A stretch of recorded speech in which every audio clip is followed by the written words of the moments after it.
What is up, everybody? This is Josh, and today I'm bringing you guys a little bit of a discussion of where we are at with Yu-Gi-Oh right now at the beginning of 2025 in the TCG and Master Duel, and what I'm expecting to happen in 2025. We're taking a little bit of a look at the things that we know are going to happen for sure, like the next couple of sets, discussing a little bit about what they're going to do to the game, but also a little bit of like a talk about what I'm wishing to happen in 2025. So I'm hoping you enjoyed a little bit of an insight into early 2025 Yu-Gi-Oh, and I'm hoping for you guys to leave some feedback in the comments down below and let me know what you expect from 2025 in Yu-Gi-Oh and what you think of the first couple of things we know are going to happen at the start of the year. Before we hop in, I know one thing is going to happen for sure in 2025, which is we're going to ramp up the level of content just another notch. We have started doing YouTube memberships as well as Patreon. We're going to start doing monthly Master Duel tournaments that you guys can join. You guys are going to be able to influence some of my content as well, like monthly ladder sessions where you guys get to pick the deck and a whole lot of other fun things as well, like me sending out signed cards to everyone who's joining a certain tier in Patreon. All the info on that is in the description down below. If anyone wants to support the channel even further, I would really appreciate it. Without further ado, let's hop into today's video. I hope you enjoy. And the first thing I want to do for that, talk a little bit about where we are at right now with the TCG. Of course, people are going to feel differently about it. It is subjective, but when I was watching tournaments over the weekend, I had a pretty good time watching. I thought it was very fun, and the people that I've talked to that played in those tournaments told me the same thing. They liked it quite a lot, the format that we're in right now. For those that weren't here, I casted a tournament on Saturday, a relatively big tournament in Germany. I had such a good time that I decided to actually go to a regional that I wasn't originally going to go to next Saturday. Obviously, there was a good amount of Ryzeal and a good amount of Malice in the tournament, but we also have a deck here that I want to showcase that is kind of taking over, at least this weekend. I saw it a lot. There were more tournaments happening on Sunday as well. There was a regional in, I think, Belgium, and there was also the Italian Open. And this is a deck that I think was popularized by Triff. Look, when I heard it first, I also thought the same thing that you're probably thinking, but it's Tenpai Bestial Fiendsmith. I was surprised about how much interaction there was with this deck actually, and how much more fun it was than I anticipated when I heard that it was a Tenpai deck. The first and most important info that you need is that this deck actually wants to go first. This deck is not a classic Tenpai deck that just goes second, resolves a Tenpai card, and wins the game. It's a very, very different approach to Tenpai. I'm almost shocked to say that I thought this deck looked kind of fun. This format in general looked pretty fun, despite not having as many different decks as some people would probably like. I know a lot of people value that. I personally put a major focus on the gameplay that was happening, and I thought it looked very enjoyable. Generally, I had the impression at these tournaments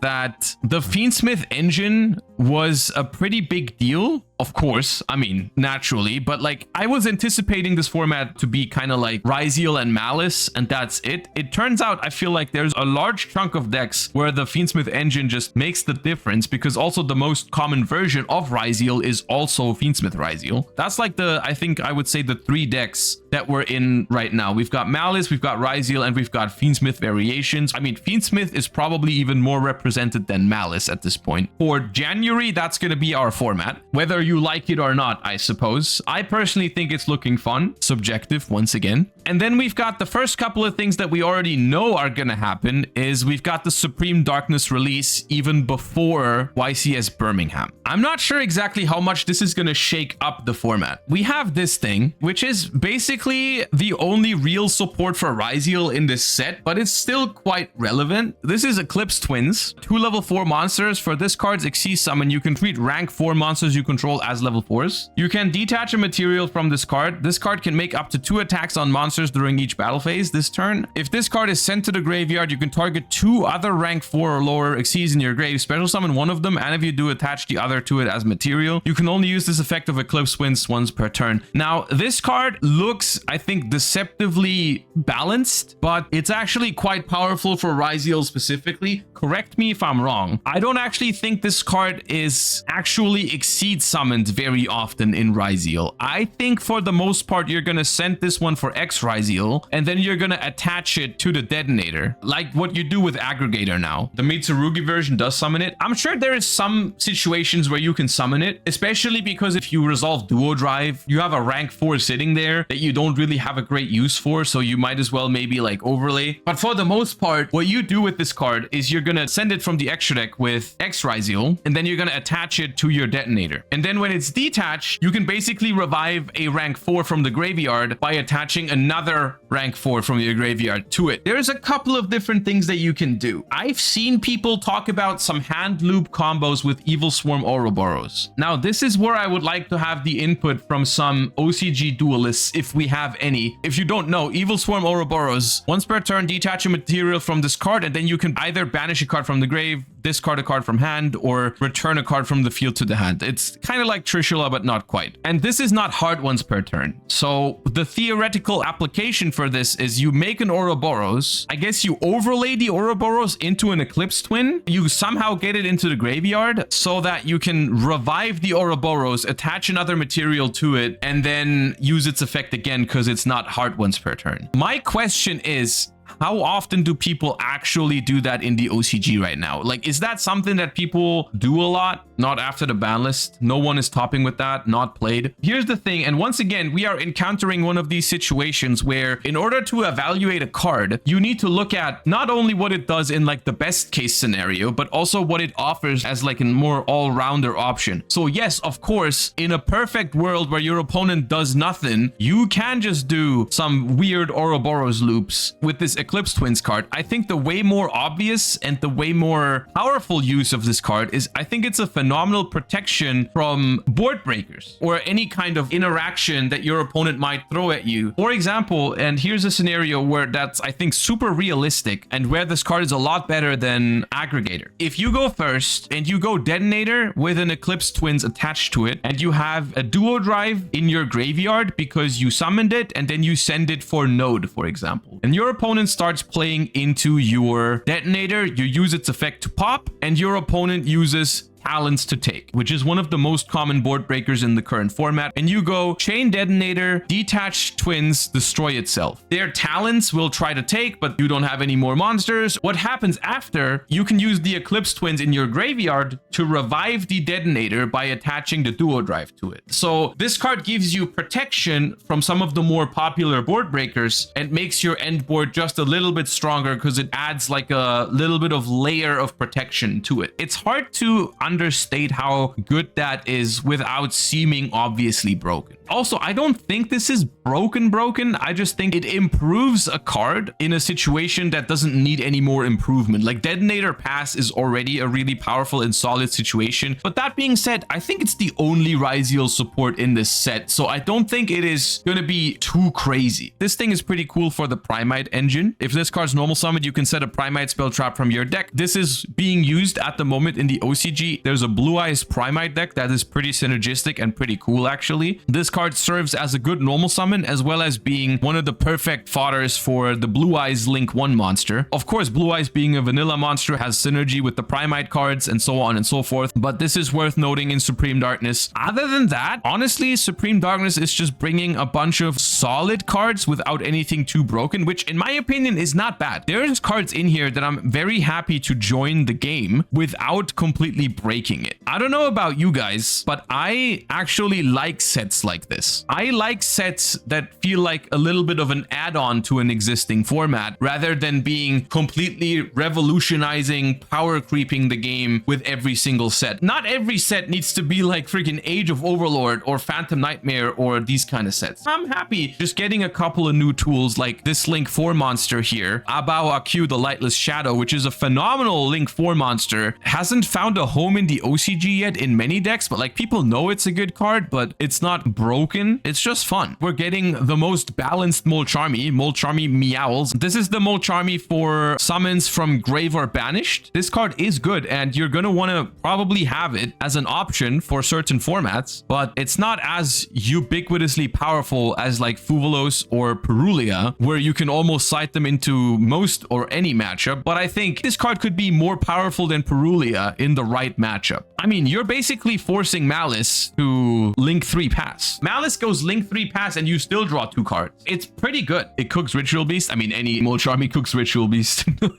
Is it better than Lancea? I don't think it's better than Lancea, but it's one of those cards where there is going to be decks that are weak to this. And if those decks are popular enough, it's going to be a great side deck card. I've seen people experiment with Mitsurugi. It's looking better than what I thought it would be, but once again, TCG exclusive archetypes, I will simply wait and see with those. But I've seen some people experiment with Mitsurugi Ryzeal and stuff like that. So like, there's things to be done there. There's White Forest support, LZ, Azamina of the White Forest. You can reveal this card in your hand, special summon a White Forest or Azamina monster from your hand. During your main phase, you can fusion summon an Azamina fusion monster from your extra deck using monsters from your hand or field as material. If this card is sent to the graveyard as synchro material, you can add a Sinful Spoils card from your deck to your hand. You can only use each effect once per turn. This is something I'm actually looking forward to. You guys know I was a fan of the White Forest deck, and I also think the Azamina cards are pretty good. I always thought it was a shame that the Azamina cards have only been used in Snake Eyes so far. At a competitive level, it's only been there to search original Sinful Spoils. I'm actually quite excited to see some experimentation with Azamina outside of Snake Eyes, and I'm hoping that those kind of decks can make an impact. I do think the Azamina cards are very good. I think the White Forest cards are also very good. It doesn't have that many one-card combos. Of course, Deception plus a monster could be considered a one-card combo, but for the most part, it's more of a traditional combo deck that requires like multiple cards to play, which I think is where combo decks should be. Talk about Crystron, the deck is good. I've heard that. My problem is I can't really add anything to that because I haven't tried it yet. I don't even know which ones the Crystron cards are. I've heard people mess around with Crystron and thinking it's a pretty good deck. I do have to still take a deeper look at it myself. I remember that we read the cards and that they sounded good. I haven't seen that deck in action. So that's Supreme Darkness. Honestly, a set that I'm overall feeling positive about. I think it is further going down the trend that we've seen in Yu-Gi-Oh, where I think we're toning down power creep a little bit from 2024 because there isn't many like super broken cards in here. There's good cards in here, but nothing that is just straight up power creep over like Snake Eyes or Bell or something like that. So that is something that I'm feeling good about. With that said, we're gonna have a YCS in Birmingham in February, which is sadly happening without the structure deck of Blue Eyes. I was under the impression that at some point this was going to come out before Birmingham, but maybe I'm just misremembering. Either way, with the current information, it's going to come out after, which is fine, I guess. I'm happy to play a YCS with just current format plus Supreme Darkness. That's okay. But then the Blue Eyes structure is happening basically right after, which is a viable deck in the OCG right now. Let me see if I can find an example list real quick. You're using Blue Eyes, you're using a Jet Dragon, you're using some cards from the new structure deck, some of the older Blue Eyes cards as well, and then just a relatively large Primite package. Honestly, you're playing 3 of the new Barrel Dragon, you're playing 3 Lordly Loads, 1 Drill Beam, just to facilitate some of your Blue Eyes plays. And I think the best normal summon in this deck is the Barrel Dragon, because you get your Primite access and you get your new Link 1 in the Blue Eyes structure deck. I'm anticipating this Blue Eyes structure to be one of the more successful structures we've had in the last couple of years even. I mean, we didn't have many in 2024, if any even. This structure deck, I think, is going to be very well received because it's Blue Eyes and because it's presumably going to be meta relevant. I'm looking forward to it. I got no issue with how this deck is looking. There is no card in here that I feel like is just a pain in the ass to play against, except for maybe Baron de Fleur, and that card is banned for us. So like, this seems fine. It's got 1-card combos, but it seems more mid-range in terms of their 1-card combos and more manageable in terms of what it ends on. The only thing that I find awkward about this Blue Eyes deck, normally when a deck releases with just like structure decks as a base, it usually is mostly budget option. Primite Lordly Load at the moment at over $30. I was lucky because I picked these up and Rage of the Abyss came out. This was literally a €3 secret rare. So I was just like, you know what? I'm just going to pick them up just in case the Primite deck gets better at some point. I think it's unfortunately too late for the Primite Blue Eyes deck to be considered a budget option. Lordly Load and Purge are what kind of make this deck still a little pricey. Another thing that I wanted to mention is Quarter Century Stampede, which is going to launch in April. This is not going to solve Yu-Gi-Oh's problem of being an expensive hobby, all right? What I'm hoping for is that the Quarter Century Stampede and this rarity collection concept is going to help us in the long run reduce the price of this hobby hobby as a whole a little bit. I'm hoping that that's the case, because I also think like Yu-Gi-Oh at this point is competing with other card games as well. There's more and more card games joining the scene. The game should be more accessible. I think Quarter Century Stampede, while not completely solving all of Yu-Gi-Oh's issues with pricing, is an important step in the right direction, because specifically one thing is happening here. They have announced it already. Yeah, Mulcharmy Fuvolos is in Quarter Century Stampede. It might not seem like a big deal to some people, but I do think it is a big deal, because this is a much faster reprint than what we're used to. In the last couple of years, ever since the Megatins, like 2014 or something, so like 10 plus years, the concept has always been cards come out, and in the next year, at the end of the next year, there's going to be the Megatins reprinting almost all of the cards from the previous year. We expected a Mulcharmy Fuvolos reprint in like, I don't know when the tins usually come out, October, November, maybe it's September, so like 5 months earlier. It's a significant amount of time earlier than when the Megatins usually happen. I think there's two things that would help Yu-Gi-Oh be more approachable and more affordable for people. The one thing is the initial rarity and the initial scarcity that cards release at, and the other thing is the speed at which cards are reprinted. And I'm hoping that with this one, we're going to establish a system where cards are reprinted a little bit sooner. Of course, at the moment, it looks like initially cards could still be expensive, because on release, they're still going to be rare and hard to find. But if we establish a system where cards are reprinted maybe twice a year, if we get 2 rarity collections from now on per year instead of 1 Megatin at the end of the year, I think that could already be a good step in the right direction. It wouldn't solve all of our issues, but it'd be a good step. It's going to be a good set, I'm pretty sure. All the rarity collections have been a pretty good thing for Yu-Gi-Oh, and so I'm hoping they continue these even past the quarter century, because of course the quarter century thing is going to end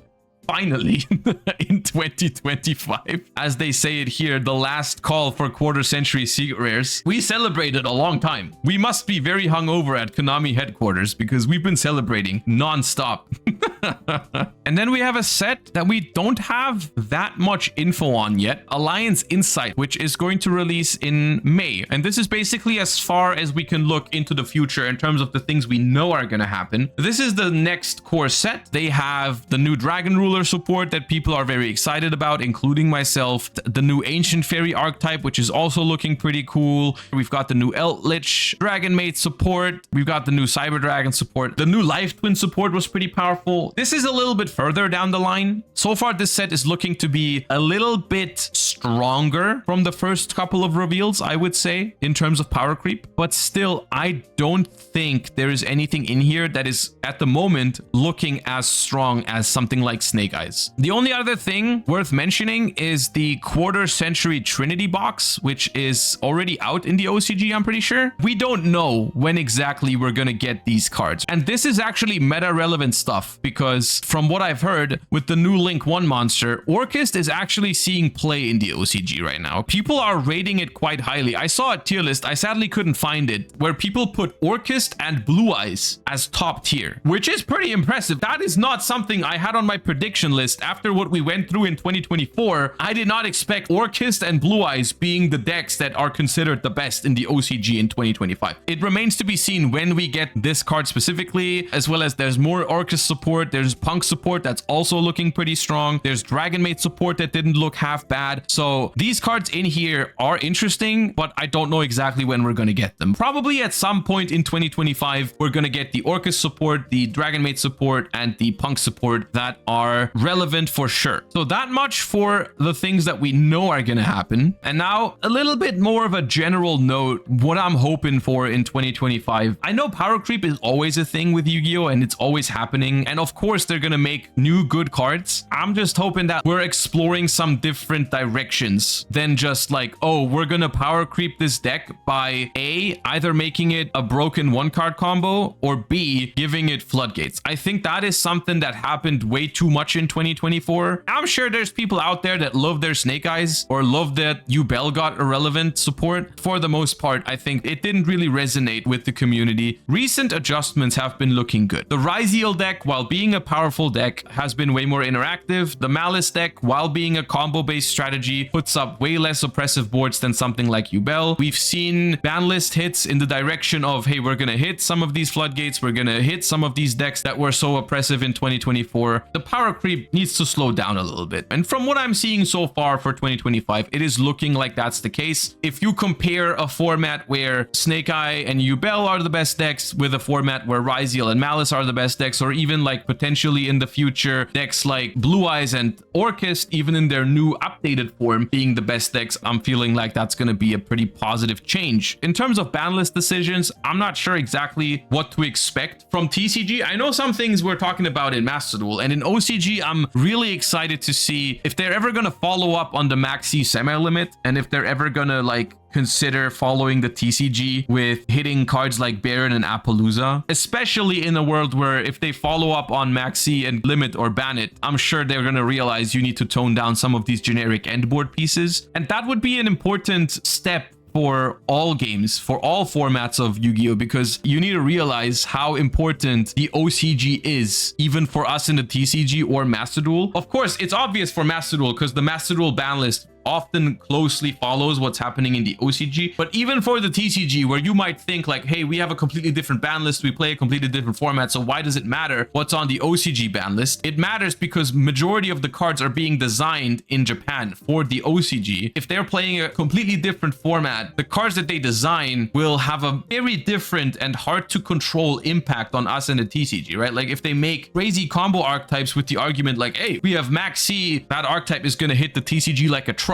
That's basically what happened with Super Heavy Samurai. Those kind of things I'm very hopeful for. Even for OCG standards, they're making steps in the right direction, right? They banned Dweller before the TCG did. They put Maxi to 2, which is still 2 copies, but it's been at 3 for such a long time that is just a huge step, right? For Master Duel, the most important thing for me personally is obviously in 2 days, the last ban list will go in effect, which is something I've been anxiously waiting for. What exactly happens in the short term? We're probably looking at Fiendsmith being released eventually, either this month or next month. I don't know. We're probably looking at Charmies eventually. My personal prediction for early 2025 Master Duel is as soon as Fiendsmith comes out, we're probably looking at Yubel format again, which is not my favorite deck. And then once Yubel is dealt with, we're looking pretty good. We're going to enter Ryzeal, Malice territory, Blue Eye structure deck. That's what I'm looking forward to. I think there's going to be a period of time where Yubel is going to be the best deck that I'm not going to enjoy as much. Other than that, I'm looking forward to 2025 Master Duel as well. And I'm mainly excited about what happens to Maxi and Master Duel, same as in the OCG. Like it went to 2 in the OCG after they got the Charmies. That is what I'm most anxiously waiting for when it comes to Master Duel. In terms of my personal expectations and goals for 2025 for both games, I'm most excited in TCG for the European Championship. For Master Duel, I am most excited for the regional qualifier tournament for the World Championships, because obviously those are the 2 that qualify you directly for the World Championships. I'm not currently doing Worlds points in the TCG. I'm just kind of like taking it easy in the TCG. I just play the formats that I enjoy the most. I'm going to regional this Saturday because I really enjoy the format. The same is going to be for Master Duel. I've learned my lesson from the last Duelist Cup. If I don't enjoy the format during a Duelist Cup, I will just not try hard at it. I'll play it and stream it just for fun, but I'll not do the 72-hour grind if I don't enjoy the format. On the other hand, if they give me a Duelist Cup where Fiendsmith is the best deck or Ryzeal or something like that, I'm gonna enjoy that Duelist Cup and I'm gonna play all of it. So that's kind of like how I'm trying to approach TCG and Master Duel. I talked to Lampy about this over the weekend. The advantage of TCG and Master Duel having separate formats, if you are playing both, I think the best thing to do is just always focus on the one that you enjoy more at the moment. All right, so that's how I feel about Yu-Gi-Oh right now. I think it's looking good for both games overall. My personal predictions is that 2025 is going to be a definite improvement over 2024, which I think if you look at the archetype designs that dominated 2024, I think the bar is on the floor, as Farfa likes to say. The bar is on the floor.